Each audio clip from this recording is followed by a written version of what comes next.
성도님들 평안하셨습니까?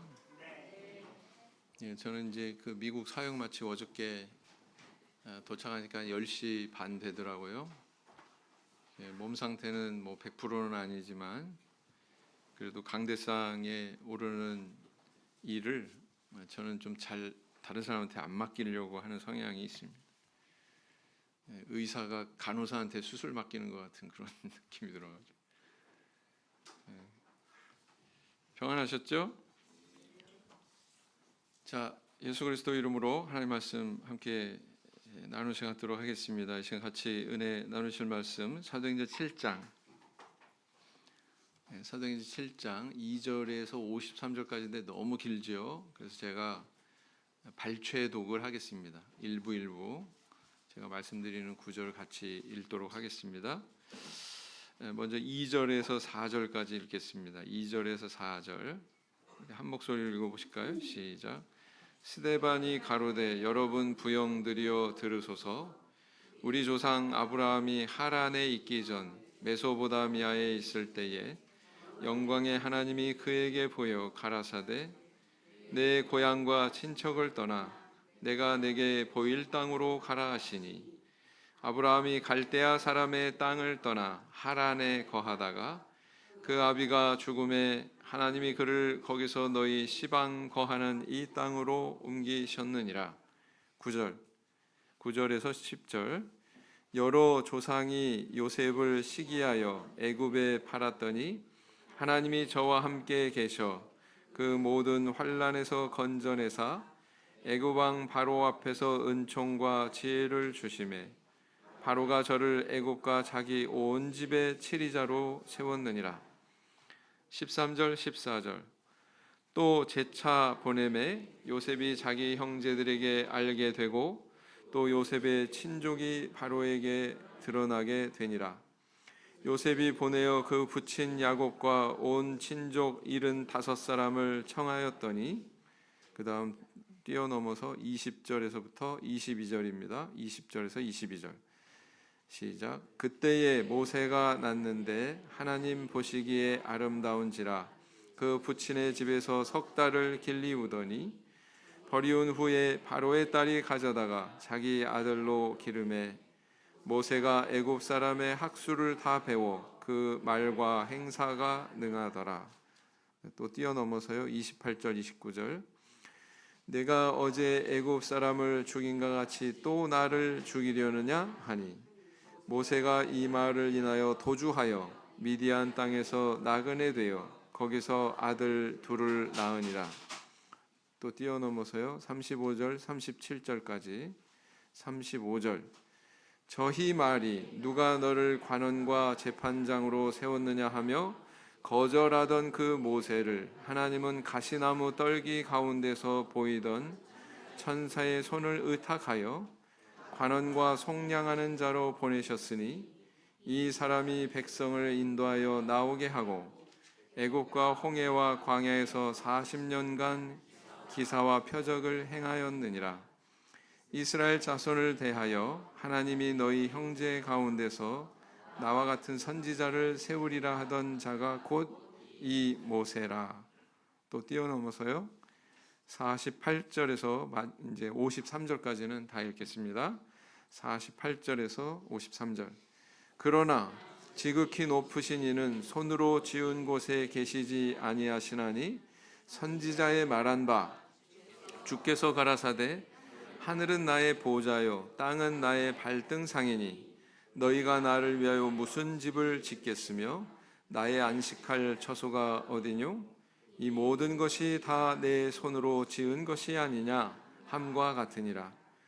목이 곧고 마음과 귀에 할례를 받지 못한 사람들아 너희가 항상 성령을 거스려 너희 조상과 같이 너희도 하는도다. 너희 조상들은 선지자 중에 누구를 핍박지 아니하였느냐 의인이 오시리라 예고한 자들을 저희가 죽였고 이제 너희는 그 의인을 잡아준 자요 살인한 자가 되나니 너희가 천사의 전한 율법을 받고도 지키지 아니하였도다 하니라. 예.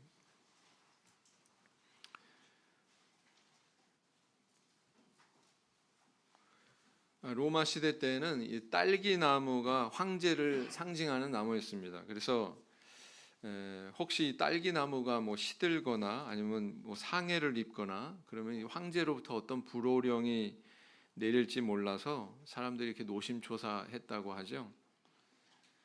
그런가 하면 또 동부 아프리카의 와니카족이라고 하는 그런 부족이 있는데 코코넛 나무를 신성하게 여겨서 그들은 이 나무를 숭배했습니다. 만약에 누군가 이 코코넛 나무를 부러뜨리거나 이렇게 상해를 하게 되면은 부모를 죽인 것과 똑같은 그런 죄로 여기고 처벌을 했다고 하지요. 우리 성도님, 우상 숭배란 뭐라고 생각하십니까? 우상 숭배의 범위는 우리가 생각하는 것보다 성경을 근거로 우리가 살펴볼 때 범위가 훨씬 넓다라는 것을 알 수가 있습니다. 우상 숭배를 어떻게 분류할 수 있을까요? 첫째는 뭐냐면 눈에 보이는 뭐 금은 목석으로 만든 그런 형상, 이것을 섬기는 것이 우상 숭배죠. 이것은 명확하게 드러납니다. 이 우상 숭배하는 거다. 하나님 믿는 사람이 뭐 이런 것들을 대놓고 섬기거나 그런 사람은 없을 것입니다. 그다음에 이제 두 번째는 뭐냐면 세속적인 어떤 미신과 어떤 풍습을 절대시하는 거예요. 그런 우상 숭배가 있습니다. 가령 구체적으로 예를 들면 뭐 사주팔자나 뭐 길일 같은 거 따지는 거, 이런 것들이 바로 뭐예요? 그게 우상 숭배에 해당된다, 이렇게 볼 수가 있습니다. 그래서 뭐 이사 날짜, 결혼 날짜, 뭐 집안 행사하는 날짜, 뭐 이런 거 정할 때 무슨 길일이 있다, 그래서 막 여러 가지로 따져가지고 그 날짜를 선정하려고 하는 이런 경향이 있죠. 이것도 다 뭐예요? 우상 숭배예요. 우상 숭배. 이런 미신을 쫓으면 안 됩니다. 우리나라는 특별히 병원 건물 엘리베이터를 타면은 1, 2, 3, 4자가 사라졌어요. 뭐라고 써 있어요? 4자 비슷하게 F자가 이렇게 써 있고 그다음 5, 6, 7, 8 이렇게 해서 올라간단 말이에요. 왜 그렇습니까? 4자와 죽을 4자를 아무 관계도 없는데 그걸 연결시켜 가지고 발음이 같다고 하는 그 요인 하나 때문에 이게 불길하다는 거죠. 병원 같은 데서. 그러니까 그 병원뿐만 아니라 요즘에는 뭐 아파트도 그런 것 같아요. 아파트. 이런 것도 일종의 뭐예요? 이것도 일종의 미신과 우상 숭배다, 이렇게 볼 수가 있습니다. 그래서 이런 것들은 명확하게 드러나요. 이런 것들을 따르나 안 따르나 이런 것들은 명확하게 우리가 구분하기가 수월합니다. 근데 세 번째 개념의 그런 우상 숭배가 있습니다. 이 우상 숭배는 뭐냐면 바로 신앙 안에서 잘못된 관념을 갖는 거예요. 쉽게 얘기하면은 잘못된 교리를 절대화한다거나, 그 다음에 어떤 신앙인을 마치 하나님처럼 그렇게 숭배하거나, 그럼 이건 뭐예요? 비록 신앙의 울타리 안에서 이루어지는 것이지만 이것은 우상 숭배다라는 것입니다. 더 어떻게 보면 더 심각한 그런 우상 숭배다, 이렇게 볼 수가 있어요. 왜? 잘 구분이 안 되거든요. 웬만큼 깨어 있지 않으면 이런 것들에 대해서 분별할 수 있는 능력이 없거든요. 예수님 시대에 그런 모습이 있지 않았습니까? 당시 종교 지도자들인 바리새인과 서기관들은 하나님 말씀 이러하다, 너희들이 이걸 반드시 지켜야 된다, 이렇게 가르치고 스스로도 그렇게 지켰지만 예수님은 이것에 대해서 뭐라고 말씀하셨습니까? 그거는 인간의 전통을 지키는 거야. 조상들의 전통을 지키는 거야. 그것은 장로들의 유전이야. 이렇게 예수님께서 말씀하지 않으셨습니까? 잘못된 그런 하나님 말씀에 대한 이해, 그로 인해서 형성이 된 유대인들 사이에서의 전통, 그것을 장로들의 유전, 이렇게 표현을 하고 있습니다. 마태복음 15장 9절 말씀을 보시겠습니다. 마태복음 15장 9절 말씀. 마태복음 15장 9절. 같이 읽겠습니다. 시작. 사람의 계명으로 교훈을 삼아 가르치니 나를 헛되이 경배하는도다 하였느니라 하시고. 그랬어요. 그래서요, 네, 어떤 분은 이제 뭐 초신자나 아니면 구도자나 이런 분들이 그래요. 아니 뭐 이 교회나 저 교회나 똑같네. 뭐 참예수 교회나 뭐 장로교회나 뭐 이런 데 보니까 다 똑같네. 분별의 능력이 있어요, 없어요? 분별의 능력이 없죠. 예. 우리가 엄밀하게 얘기하면 예수님의 십자가 사건에도 우상 숭배 요소가 개입되어 있었습니다. 무슨 얘기냐? 십자가 사건을 한마디로 이야기하자면 대중들의 잘못된 종교적 신념이 메시아를 정죄하고 죽인 사건이다. 이렇게 볼 수가 있다는 거죠. 예. 그래서 유대인의 그 율법주의의 입각에서 예수님을 그때 당시에 평가하자면 예수님은 어떤 인물로 드러났냐면 율법을 폐하는 자다. 안식일을 무시한다. 하나님 말씀을 완전히 무시하는 그런 자다. 이렇게 오해를 받았거든요. 그래서 예수님을 십자가로 내몬 것입니다. 그래서 이처럼 잘못된 신앙, 잘못된 교리, 잘못된 종교적 신념은 하나님도 죽여요. 참 무섭지 않습니까? 아니 하나님도 죽이는데 누군들 못 죽이겠어요? 자, 오늘 본문에도 보면은 누구를 돌을 던져가지고 죽이고 있습니까? 오늘 본문은 아니죠. 이제 다음 본문. 이 설교로 인해서 설교가 53절까지거든요. 설교로 인해서 결국은 스데반 집사가 숨지게 된다, 순교를 당하게 된다라는 것입니다. 그래서 이렇게 그릇된 종교적 신념이 이렇게 무섭다라는 것을 우리에게 보여주고 있습니다. 그리고 또 이제 이 설교 말씀을 통해서 이 스데반 집사의 유일무이한 이 설교 말씀을 통해서 볼 때 두 개의 사상이 이렇게 충돌하고 있는 것을 우리 발견하게 됩니다. 자, 오늘날 우리는 이 사도교회를 모본으로 삼고 있죠. 그래서 이 사도교회를 따른다고 하는 것은 사도교회가 가지고 있는 사상을 따른다는 거예요. 신앙적인 관념을 따른다는 거예요. 과연 이 사도교회의 그런 신앙의 본질적인 사상은 어떤 모습이었나?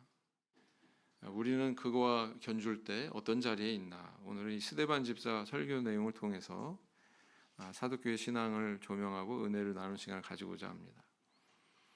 자, 이 회당 안에서 변론을 하던 스데반 집사는 율법주의자들이 고소당해 가지고 이렇게 공회 앞으로 끌려갑니다. 고소를 당한 사람은 반드시 뭐가 있어요? 죄목이 있죠. 그죠? 어떤 죄를 지어서 이렇게 고소합니다. 고소를 당하는 죄목이 있겠죠. 이 고소를 당해서 공회 앞에 끌려왔는데 그 자리에서 스데반 집사는 자기 죄목에 대한 변론과 더불어 유일무이한 이 설교를 하게 되고 그로 인해서 돌에 맞아 순교하게 됩니다. 굉장히 길죠. 제가 이걸 다 읽을 수 없어서 이거 다 읽다 보면 절반 시간이 휙 지나갈 것 같아요. 다 읽지 않았습니다. 굉장히 사도행전에서도 가장 긴 장을 이루고 있습니다. 그만큼 긴 본문의 설교다라는 것이죠. 가만히 읽어보면 우리 성도님들 여기에서 스데반 집사가 뭘 이야기하려고 하나 초점을 잘 잡을 수가 없어요. 길기도 길거니와 이 내용을 쭉 읽어보면 이거 창세기부터 이스라엘의 역사를 갖다가 아주 간략하게 요약하면서 이렇게 이야기하는 것에 불과하구나 뭐 이런 생각을 가지게 됩니다. 그러나 우리가 주의 깊게 이렇게 살펴보면 초점이 여기에 있다라는 것을 발견할 수가 있습니다. 그 초점을 발견하기 위해서 우리는 스데반 집사가 도대체 무슨 죄목으로 고발당했는지를 먼저 알아야 돼요. 왜냐하면 이 설교의 내용은 그 고발 내용에 대한 변론의 내용이 있기 때문에 그렇습니다. 뭐 때문에 고발을 당했어요? 사실 이거 오늘 본문에 나와 있지 않고 지난 시간에 다룬 사도행전 6장에 있습니다. 6장 11절을 보세요. 사도행전 6장 11절을 보시면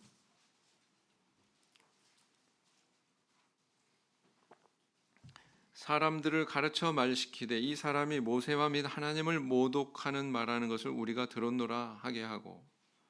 자, 모독한 대상이 둘 있다 이렇게 이야기합니다. 하나는 뭐예요? 모세, 다른 하나는 하나님. 모세를 모독했고 하나님을 모독했다. 이렇게 고발하고 있죠. 그 다음 13절을 보겠습니다. 거짓 증인들을 세우니 가로되 이 사람이 이 거룩한 곳과, 이 거룩한 곳은 어디일까요? 성전. 그 다음 율법을 거스려 말하기를 맞이 아니하는도다. 자, 율법은 누가 전달했어요? 이스라엘 백성들한테 누가 전달했습니까? 모세. 두 가지가 또 11절과 마찬가지로 두 가지가 언급되고 있습니다. 자, 11절과 연관지어서 이야기해 보자면 하나님을 모독했다 이렇게 얘기했는데 이것은 곧 성전을 모독했다 이 의미입니다. 그 다음 모세를 모독했다라고 그랬는데 이 의미는 뭐냐면 율법을 모독했다 이 뜻입니다. 그래서 성전 모독죄, 그 다음 모세 모독죄 이걸 얘기하고 있죠. 성전 모독죄는 왜 이렇게 이야기를 했냐? 유대인들에게 성전은요 곧 하나님과 동일시됐어요. 이 성전이 하나님이 계시는 곳이다 이렇게 생각했는데 그것이 곧 하나님과 동일시될 만큼 그렇게 신성시 여겼다라는 것입니다. 그 누군가 이 육적인 성전은 이거 무너질 수 있어 만약에 이렇게 이야기한다거나 아니면 무너뜨릴 거야 만약에 이렇게 얘기한다면 이건 엄청난 모독이었어요. 하나님에 대한 모독이었습니다. 마치 비유하자면 북한 사람한테 저 김일성 동상을 내가 부셔버릴 거야 저거는 뭐 넘어갈 수 있어 이렇게 이야기하는 거랑 똑같은 그런 반응을 보일 수 있었다라는 것입니다. 뭐에 대해서요? 성전에 대해서. 그 다음 이제 모세 모독죄는 뭐냐면은 이런 모세를 모독했다 이 표현에서 이 자체에서 벌써 모세라는 인물이 우상화되어 있구나라는 것을 우리는 알아야 돼요. 모세라는 인물이 어떤 인물이었습니까? 애굽의 노예 생활을 하던 그 이스라엘 백성들을 해방시킨 우리 조상들을 해방시켰던 그런 영웅으로 그렇게 여겨지지 않습니까? 근데 그걸 넘어서 신격화됐어요. 신격화됐어요. 그래서 모세의 율법을 부정했다. 모세의 율법을 모독했다. 이렇게 표현하는 것으로 봐서 모세가 굉장히 하나님과 동격으로 그렇게 높아진 우상화된 것을 우리는 보게 됩니다. 그런데 이 죄목은요 사실 굉장히 흥미로운 사실이 스데반 집사가 정죄된 이 죄목에 예수님이 십자가 지시는 빌미가 됐던 그 고소의 죄목과 일치한다는 거예요. 예수님도 뭐라고 그러셨어요?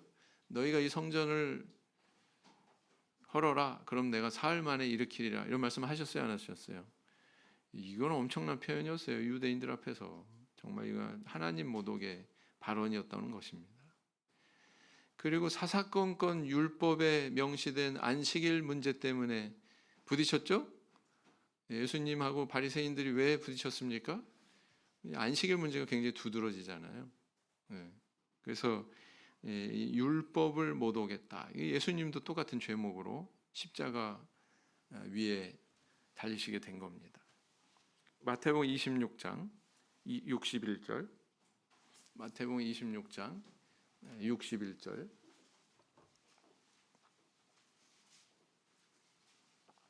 마태복음 26장 61절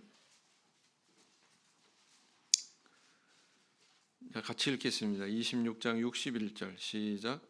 가로되 이 사람의 말이 내가 하나님의 성전을 헐고 사흘에 지을 수 있다 하더라 하니. 예수님이 이렇게 고소당하는 거죠 지금.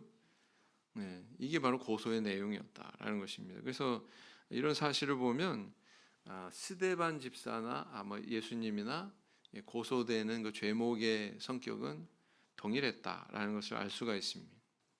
자, 그래서 스데반 집사가 이런 죄목을 통해서 고소를 당했기 때문에 이때 당시에는 뭐 변호사가 있고 그런 시대가 아니에요. 죄인은 자기가 변호사가 됩니다. 자기가 자기 죄에 대해서, 자기 고발의 내용에 대해서 변호하는 그런 시대였어요. 그렇기 때문에 7장의 이 스데반 집사의 설교의 내용의 성격은 뭐냐면은 변호의 내용이 반드시 들어가 있어야 됩니다. 자기 죄목에 대한 변호의 내용이 반드시 들어가 있죠. 그래서 가만히 분석을 해보면 결론은 이렇습니다. 나는 성전 모독한 것도 아니고 하나님 모독한 것도 아니고 또 모세 곧 율법을 모독한 것도 아니고 오히려 너희들이 성전을 우상화하고 모세를 우상화한 것이다. 이렇게 스데반 집사가 결론을 내고 있다는 사실입니다. 그래서 이 설교 속에서 발견이 되는 스데반 집사의 신앙은 스데반 집사뿐만 아니라 사실은 그 초대교회 우리 성도들이 가지고 있던 신앙이었다, 이렇게 볼 수가 있죠. 그래서 그 신앙을 기준으로 삼을 때 우리도 역시 이런 신앙을 가져야 된다, 이런 초대교회 신앙을 품어야 된다라는 것을 교훈하고 있다는 것입니다. 자, 그러면 우리가 쫓아야 되는 이 초대교회 신앙은 어떤 것이었습니까? 첫째, 사람을 숭배하지 않는 신앙이어야 된다. 이걸 교훈하고 있습니다. 사람을 숭배하지 않는 신앙이어야 된다. 이렇게 교훈하고 있다는 거예요. 자, 사도행전 7장 4절로 다시 돌아가서 보시면 아브라함이 갈대아 사람의 땅을 떠나 하란에 거하다가 그 아비가 죽음에 하나님이 그를 거기서 너희 시방 거하는 이 땅으로 옮기셨느니라 그랬어요. 자, 스데반은 모세 때문에 모세 모독죄로 고소당했죠.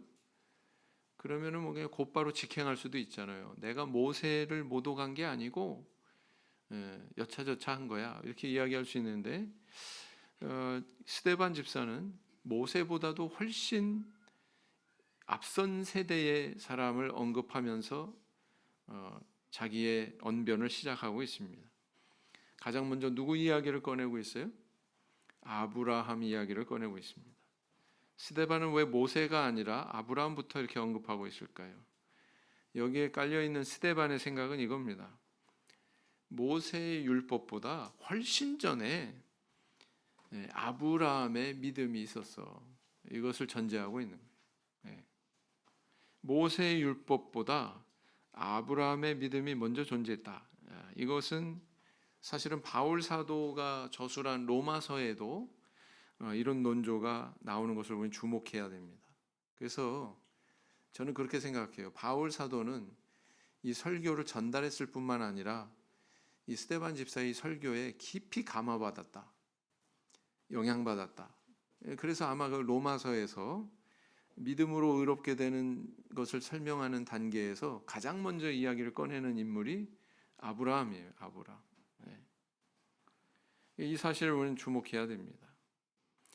이렇게 아브라함부터 시작된 설교가 믿음의 조상 세 사람 이름이 거명되면서 요셉 이야기가 또 집중적으로 나오죠. 그러다가 이제 모세까지 그 이야기가 도달하게 되는데 7장 35절에서 왜 이렇게 장황하게 쭉 이 과정을 통해서 모세 이야기까지 왔는지 35절에서 이렇게 매듭 짓는 것을 우리는 발견하게 됩니다. 7장 35절 같이 읽으실까요? 시작. 저희 말이 누가 너를 관원과 재판장으로 세웠느냐 하며 거절하던 그 모세를 하나님은 가시나무 떨기 가운데서 보이던 천사의 손을 의탁하여 관원과 속량하는 자로 보내셨으니 그랬어요. 여기에 논조는 뭐냐면은 모세가 스스로 결심하고 애굽에 내려간 게 아니에요. 하나님이 그를 세우시고 그에게 명령하셔서 애굽에 보내셨다는 것입니다. 자, 스데반은 모세에 대해서 이렇게 언급할 때 뭐 지팡이로 막 홍해를 가른다거나 막 뭐 열재앙을 통해서 막 바로 왕을 그리고 애굽 땅을 무너뜨리는 그 화려한 시기에 모세에 대해서 언급하지 않습니다. 어찌 보면 모세의 인생에서 가장 쓰라린 실패와 좌절의 시기를 언급하고 있죠. 그래서 동족들에게 이렇게 거절당하고 미디안 광야로 도망해서 거기서 처가살이 40년 양치기 생활하던 바로 그 모세의 일생의 모습을 여기서 언급을 하거든요. 모세의 일생에 대해서 언급할 내용이 많잖아요. 근데 왜 그 부분을 굳이 여기서 이야기를 하느냐라는 것입니다. 그 의미는 이거예요. 너희들이 이렇게 영웅시하는 모세, 우상화시킨 인물 모세도 사실은 한낱 인간에 불과한 거야. 사실은 그를 선택하시고 보내신 하나님이 위대하신 거야. 이걸 얘기하고 싶은 거예요. 아브라함이 결심하고 움직인 것이 아니라 하나님이 아브라함을 가나안 땅으로 명령하신 것처럼 모세도 자기 의지로 지도자가 스스로 된 것이 아니라 하나님이 그를 준비하시고 부르시고 세우셨다. 이걸 강조하고 있는 것입니다. 누가 주인이에요? 모세가 아니라 누가 주인이에요? 하나님이 주인이시다. 모세를 낮추고 하나님을 높이고 있는 것입니다. 우리는 여기서 뭘 알 수 있어요? 인간은 낮추고 하나님을 높이는 초대교회 신앙인의 모습을 발견하게 되죠. 이것은 스데반 집사뿐만 아니라 초대교회 신앙이 그러했다는 것을 알아야 된다라는 것입니다. 우리 지금 금요일 저녁에는 고린도전서를 배우고 있는데 고린도 시에 대해서 어떻게 배우셨어요? 굉장히 우상 숭배가 심한 그런 도시였다 이렇게 배우셨잖아요. 고개 안 끄덕이시면 기억이 안 나시는 거예요. 그 우상 숭배가 심한 고린도 시였는데 그런 도시에 복음이 들어가서 교회가 세워졌습니다. 교회가 세워졌으니까 예수님 믿기 시작하면서부터 우상 숭배적 성향이 싹 다 일소되었습니까? 다 없어졌습니까? 아니라고 그랬죠. 아니라고 그랬죠. 이 특정한 인물을 추종하는 이런 쪽으로 이제 그런 우상 숭배적 성향이 발현이 돼 가지고 결국은 그 어떤 사도들을 추종하면서 또 다른 사도들은 배척하는 아주 그런 이상한 신앙의 모습을 가지게 되었다. 제가 이렇게 설명드리지 않았습니까? 이제 기억나시죠? 많이 끄덕이시네요. 그렇습니다. 그래서 우상 숭배에 대한 그런 관념, 이것이 바로 고린도 교회 분열의 뿌리였다는 것입니다. 우리 성도님들은 하나님의 종에 대해서 이렇게 존경하고 사랑할 수 있어야 됩니다. 순종할 수 있어야 되죠. 그런데 지나쳐서 숭배하면 돼요, 안 돼요? 신격화하면 돼요, 안 돼요? 안 됩니다. 존경하고 순종하고 따르는 것과 숭배하는 것은 다른 거예요. 그죠? 숭배하는 건 다른 겁니다. 훌륭한 성직자가 계신다면 존경하고 따라 마땅하죠. 그러나 하나님처럼 숭배해서는 안 된다라는 겁니다. 이런 것에 대해서 분별이 없는 신앙이 일반 개신교 신앙이다. 저는 이렇게 말할 수 있습니다. 일반 개신교 신앙. 여러분 일반 그 신도들하고 대화해 본 적 있으신가요? 제가 이제 언젠가 장로교회 신도랑 이렇게 성경 토론을 열심히 하다가 하나님 말씀이 이렇게 말씀하고 있습니다. 그러니까 이대로 받아들이셔야 됩니다. 그분이 뭐라고 대답했는 줄 아세요? 우리 목사님한테 한번 물어볼랍니다. 하나님 말씀보다 목사 말이 뭐예요? 더 우위에 있어요. 목사 말이 더 위에 있어요. 그거는 스데반 집사의 신앙이 아니었어요. 그거는 초대교회 신앙이 아니었습니다. 그래서 우리 성도님들 부디 이런 신앙의 정신을 분별하셔서 사람이 아니라 하나님만 경배의 대상으로 삼고 따르는 그런 저 우리 성도님들 되길 원합니다. 사도행전 20장 30절, 사도행전 20장 30절 같이 읽겠습니다. 시작. 또한 너희 중에서도 제자들을 끌어 자기를 쫓게 하려고 어그러진 말을 하는 사람들이 일어날 줄을 내가 아노니. 바울 사도가 한 말이죠. 자, 그 다음에 두 번째는 건물을 숭배하지 않는 신앙이어야 된다. 이것을 우리에게 교훈하고 있습니다. 7장 48절로 다시 돌아가시겠습니다. 사도행전 7장 48절 보시면 7장 48절 그러나 지극히 높으신 이는 손으로 지은 곳에 계시지 아니하시나니 선지자의 말한 바 그랬어요. 50절 보세요. 50절.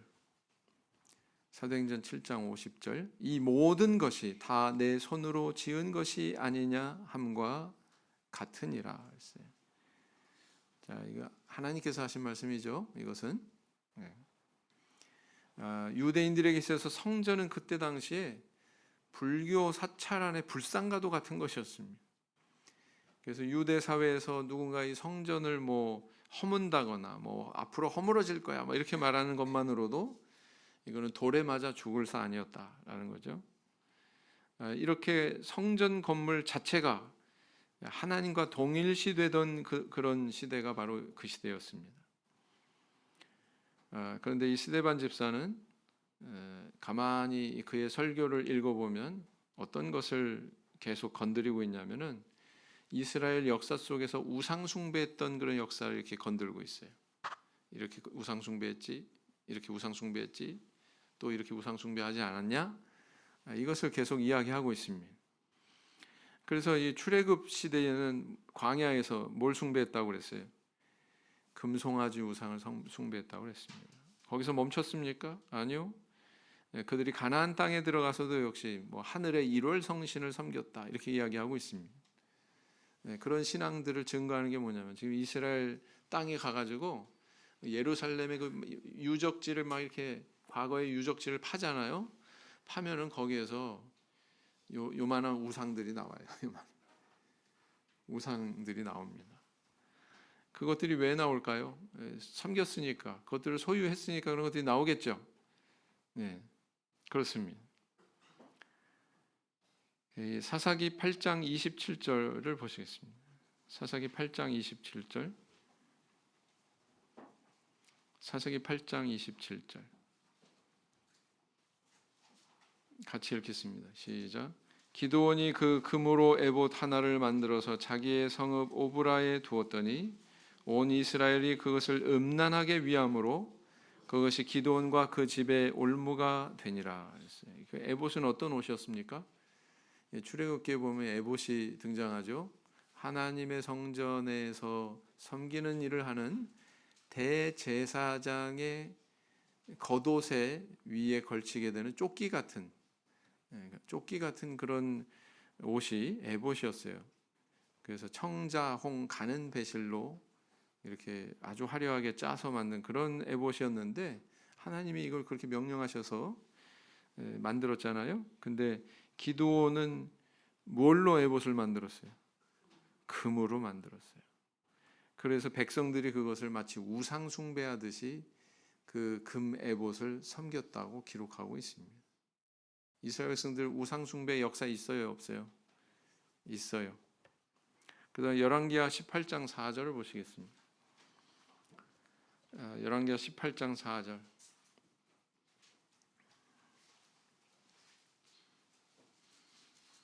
열왕기하 18장 4절을 보시겠습니다. 제가 읽겠습니다. 여러 산당을 제하며 주상을 깨뜨리며 아세라 목상을 찍으며 모세가 만들었던 놋뱀을, 뭔지 아시죠? 모세가 만들었던 놋뱀을 이스라엘 자손이 이때까지 향하여 분향함으로 그것을 부수고 느우스단이라 일컬었더라 그랬어요.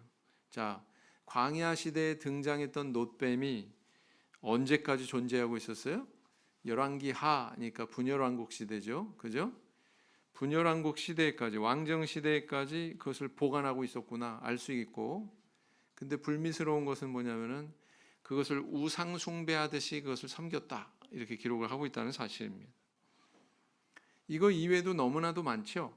이스라엘 백성들이 우상 숭배의 모습을 서술하고 있는 그런 성경의 기록은 많이 있습니다.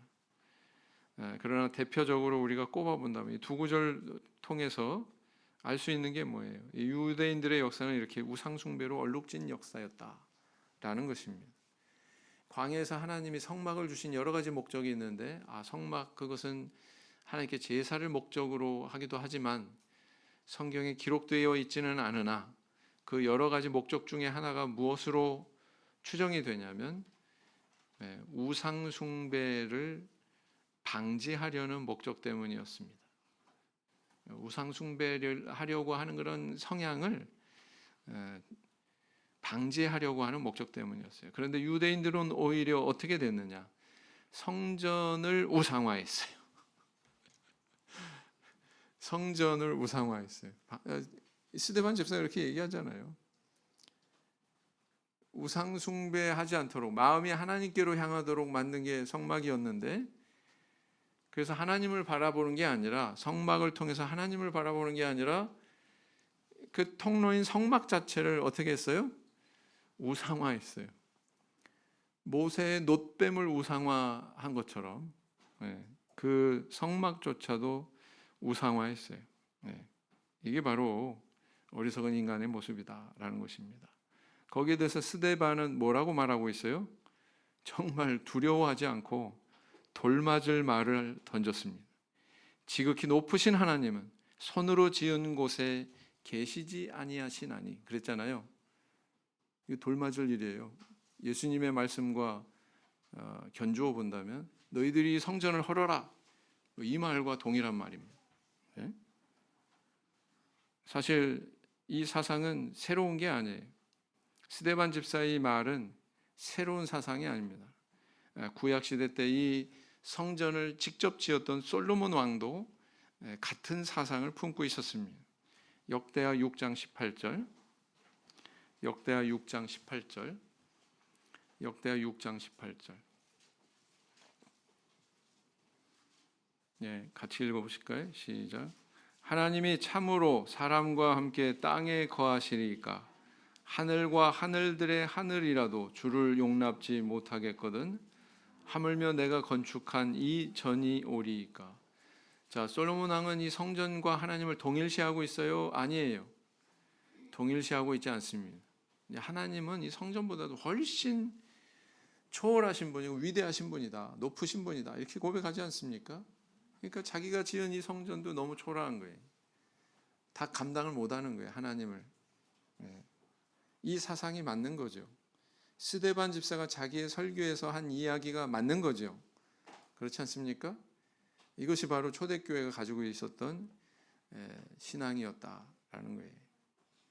인도 사람들은 소를 숭배합니다. 수천 명씩 굶어 죽어도 소고기 안 먹어요. 소가 찻길을 지나가면요, 이 소가 비켜줄 때까지 차가 그냥 거기 계속 멈춰 서 있습니다. 비켜준 다음에 이제 차가 움직인단 말이에요. 한 번은 인도의 카그리아라고 하는 곳에 열차가 강으로 떨어지는 대형 사고가 있었는데 그로 인해서 3,000명이 죽었습니다. 3,000명. 근데 그 원인을 조사해 보니까 원인이 뭐냐? 그 철길에 소가 한 마리 있었던 거예요. 뒤늦게 그 소를 발견한 기관사가 급브레이크를 밟은 거예요. 급브레이크. 옛날 열차 이렇게 잡아당기면은 열차도 멈추게 하는 그런 브레이크가 있었죠. 급브레이크를 밟는 바람에 이 열차가 탈선을 해가지고 결국은 이렇게 많은 사람들이 죽었다는 것입니다. 결론을 얘기하면 뭐예요? 소 한 마리 목숨과 3,000명의 사람 목숨을 바꾼 거죠. 하나님, 사람, 다른 피조물, 이 순서가 지켜져야 된다고 그랬잖아요, 그죠? 근데 이거 뒤집어졌죠. 소가 사람보다 위에 있어요. 반려견, 반려묘 키우시는 분들 조심하세요. 조심하십시오. 잘못된 종교적인 신념이 이렇게 어처구니 없는 사건을 낳습니다. 유대인들은 성전을 귀히 여기다 못해 우상하기 시작했고, 우상하다 보니까 스데반 집사를 정죄하는 이런 오류에 빠졌다라는 것입니다. 그래서 오늘날 우리 참예수 교회는 이런 오류가 없어야 돼요. 건물 자체를 뭐 우상시하거나 절대시하거나 그러면 안 됩니다. 교회는 뭐라고 그랬어요? 믿는 자들이 모이는 건물이 아니라 믿는 자들의 모임 자체가 교회다, 이렇게 말씀드리지 않았습니까? 육적인 성전이 아니고요, 사실은 영적인 성전이 성전이죠. 그래서 회당 짓는 일 때문에 영적인 성전이 무너지면 안 돼요. 의견이 막 갈리고 서로 상처 주고, 그래서 서로 분열하고, 육적인 성전 세우겠다고 영적인 성전이 무너져 버리면 이것도 역시 그것도 뭐예요? 모순이다. 우리는 그런 길을 가면 안 된다. 그래서 이런 영적인 성전을 소유하고 주목한 신앙, 이것이 바로 사도교회 신앙이었다. 부디 이런 신앙을 쫓아가는 저와 우리 성도님들 되길 원합니다. 그다음에 이제 세 번째는 뭐냐면 복음으로 인한 핍박을 감수하는 신앙이어야 된다라는 것입니다. 스데반 집사 설교를 가만히 보면 요셉 이야기 분량이 꽤 되고요. 그다음 모세에 대한 이야기가 꽤 됩니다. 분량이 상당해요. 왜 이 두 인물을 부각시킬까? 이런 질문을 던졌을 때 구약 성경에서 가장 예수님을 닮은 예표적 인물을 한번 꼽아봐라 이렇게 이야기한다면 두 사람을 꼽을 수 있을 것 같아요. 전개된 어떤 그 인생의 행로로 볼 때 인격적인 면에서 요셉은 예수님을 닮았다. 사역적인 면에서는 모세가 참 예수님을 많이 닮았다. 이렇게 볼 수가 있습니다. 그래서 이로 보건대 스데반 집사는 지금 다른 예표적 인물 둘을 동원해서 사실은 누구를 이야기하고 싶은 거예요. 초점이 누구에게로 향하고 있습니까? 예수님을 이야기하고 싶은 거예요. 예수님. 그래서 그 예수님에 대한 이제 정체, 그런 스데반의 의도가 어디서 드러나고 있냐면 37절에서 드러나고 있습니다. 이스라엘 자손을 대하여 하나님이 너희 형제 가운데서 나와 같은 선지자를 세우리라 하던 자가 곧 이 모세라. 초점이 모세에 있는 것 같으면 나와 같은 선지자, 이게 누구냐? 예수님이죠? 모세가 이런 말을 했다는 거예요. 나와 같은 선지자를 하나 세울 거다. 이 나와 같은 선지자, 이건 누구를 가리키고 있습니까? 바로 예수님을 가리키고 있는 거죠. 그리고 이제 52절에 가서 이제 완전히 면박을 다 걷어젖힙니다. 그리고는 이 바로 예수님이 드러나고 있죠. 52절 뭐라고 했어요? 너희 조상들은 선지자 중에 누구를 핍박지 아니하였느냐? 의인이 오시리라 예고한 자들을 저희가 죽였고.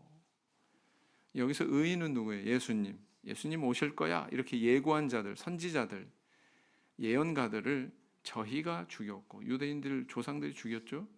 이제 너희는 그 의인을 잡아준 자요 살인한 자가 되나니. 의인이 누구예요? 계속 예수님이죠. 예수님을 얘기하고 있습니다. 그래서 그 스데반 집사는 이렇게 예수 그리스도를 의인으로, 오리라 한 그분으로, 메시아로, 그리스도로 이렇게 증거하고 있다는 것입니다. 결국은 이 증거 때문에 돌에 맞아 순교하죠.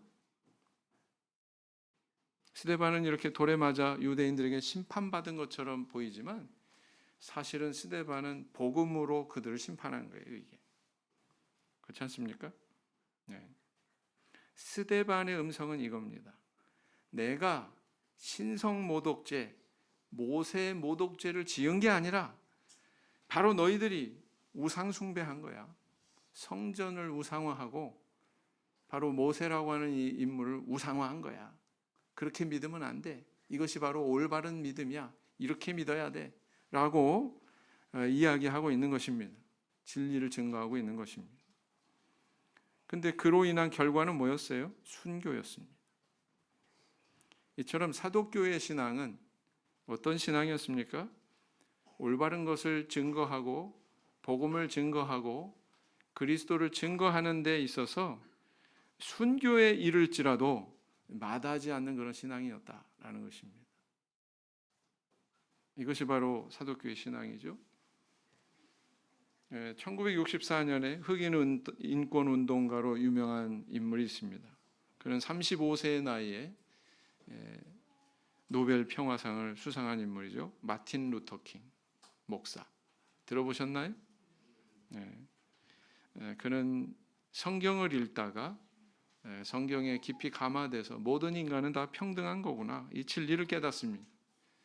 그래서 흑인 차별이 아주 극심했던 그 시대에 그 사실을 깨닫고 결국은 그 인종차별 금지법을 통과시키게 되는 그런 업적을 남겼습니다.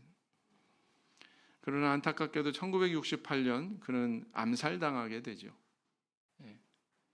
암살당하기 전에 그가 남긴 유명한 연설이 있습니다. I have a dream. 나에게는 꿈이 있습니다. 이런 연설인데 그 내용인즉 언젠가는 노예의 자녀들과 노예 주인의 자녀들이 한 형제로 식탁에 앉을 것입니다.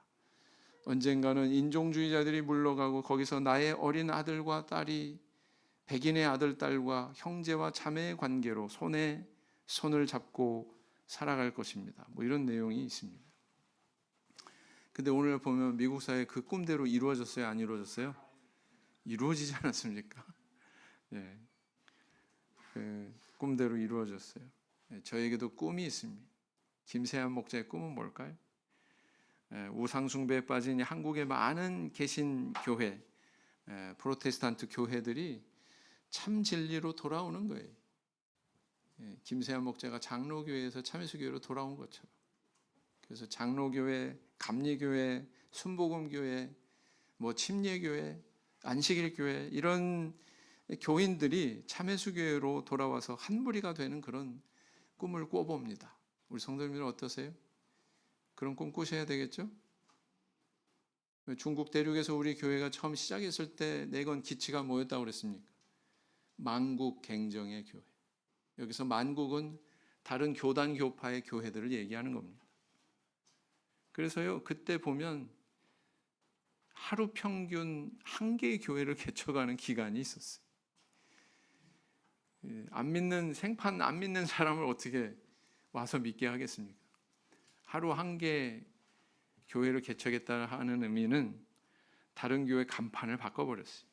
뭘로? 심지어 천주교 성당도, 장로교회도, 감리교회도, 안식일 교회도 우리 교회로 이름을 바꿨습니다. 가서 우리의 기본 신앙에 대해서 증거하고 안수하며 막 성령이 내리고 그걸 체험하니까 사람들이 부인할 수가 없는 거예요. 우리 한국의 초창기에도 어떻습니까? 1세대 개종한 교회들이 많죠. 전라도에 최초로 세워진 교회는 개종교회였습니다. 홍곡교회.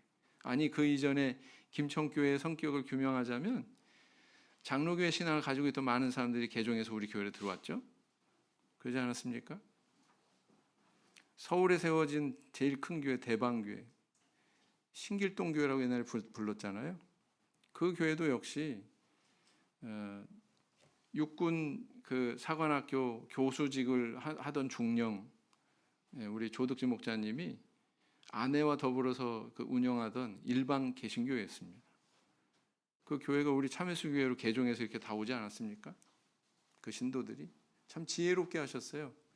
신도들 몇 분을 이렇게 동북교회 가가지고 성령 받게 하고 또 데리고 가가지고 또 영은회 때 또 성령 받게 하고 데리고 그 나중에는 교회 전체가 이제 다 우리 참예수교회로 넘어오게 됐죠. 그래서 가장 최근에 또 개종한 교회는 하남교회지 않습니까? 저는 우리가 그런 꿈을 꾸고 그런 미래를 그리면서 노력하면 역사는 또 이렇게 반복될 수 있다고 저는 생각합니다. 우리 성도님들 그렇게 생각하시죠? 그래서 한 분 한 분 이렇게 전도하시는 것도 괜찮고요. 저희 일반 교회 가가지고 목사실 놓고 해가지고 교회도 전하시는 우리 성도님 되시기 바랍니다. 묵상기도 하겠습니다.